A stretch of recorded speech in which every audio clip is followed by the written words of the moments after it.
はい、さあ突っ込んでくる。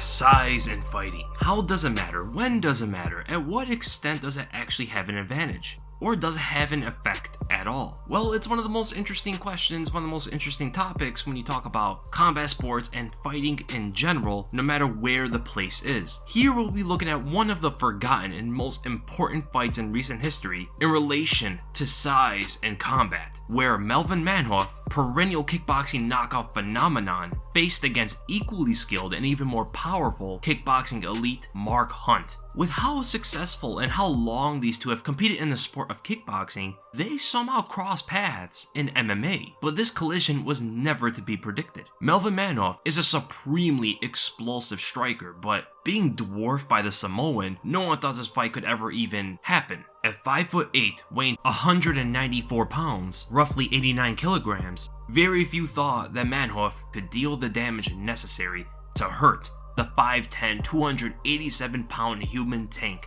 Evident to the narrative coming into this fight, the world has already witnessed Mark Hunt's legendary chin on display, with a knowing ability to withstand ungodly amounts of damage, notoriously facing MMA and kickboxing legend Mirko Cro Cop on 2 occasions in each sport, fighting off multiple flush head kicks from the head-kicking Reaper himself. But ultimately, what this fight taught us is that an advantage in size, not entirely, but was more a fabric of imagination than actual reality, when Manhoef went to separate Hunt from his consciousness in an unprecedented, shocking 18 seconds in the very first round. Something that seemed, and even to this day, inconceivable to accomplish at such odds. KOing someone who adds on half of your weight as well as being on par with your skill.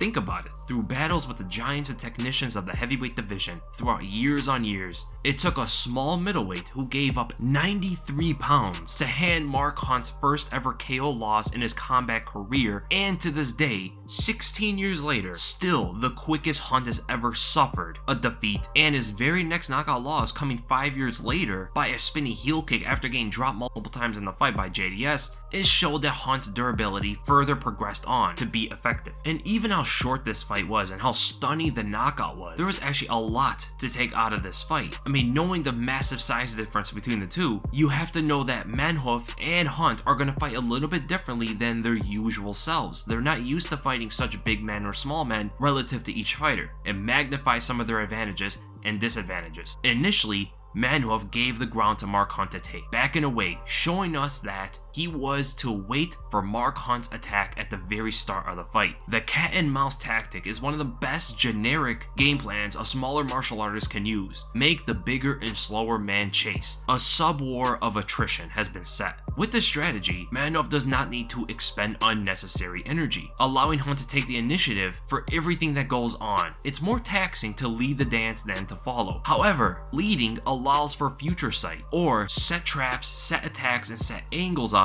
because there is more ground for that person to control. This is generally true, but the size disparity throws off things from the usual course. The massive speed differential makes the setups a lot easier to see for the smaller fighter, thus easier to invade, or in this case, counterattack. You may have also remembered Mark Hunt facing another middleweight challenger in Vanderlei Silva, although bigger than Manhoef. The Axe Murderer, though, doesn't have this backing up mentality built into him, so he attacked the bigger man. And let's just say it didn't go well when he did. Now, notice Hunt leaning his body away from the power hand of Manhoef, and also feinting and faking jabs to feel out the fight, and especially the unprecedented speed. Hunt is taking a very defensive approach, or should I say more cautious approach, before he decides it's time for offense. Manhoef's reactions from the feints showed alarming speeds of his twitches. You can see how much slower Hunt reacted to Manhoef's twitches and caused Hunt to abandon usual baiting attempts. Manhoef is just like a coiled spring, ready to counter Mark Hunt as soon as he feels the range has been shortened enough, but it is ultimately up to Hunt to close that distance. Again, the cat and mouse strategy. By ejecting regular protocol, Hunt uncharacteristically rushes Manhoef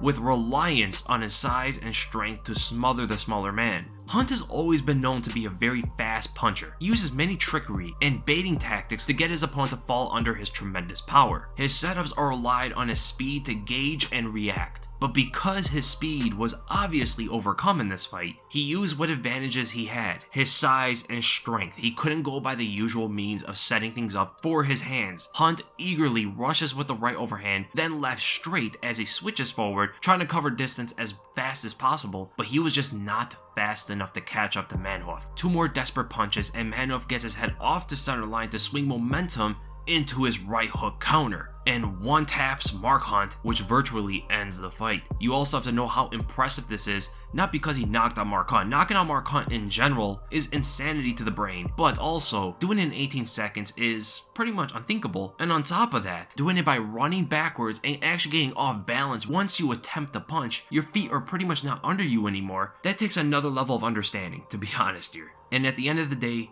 the basic cat and mouse approach worked.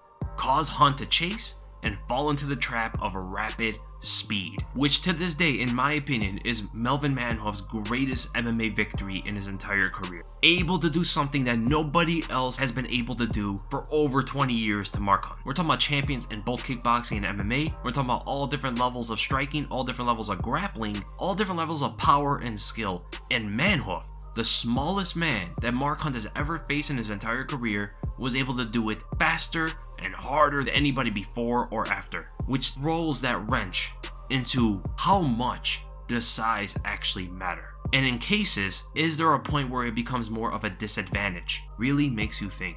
So I hope you guys enjoyed the breakdown. If you did, make sure to give it a thumbs up. If you enjoyed my content, make sure to subscribe, and I'll see you guys in the next video.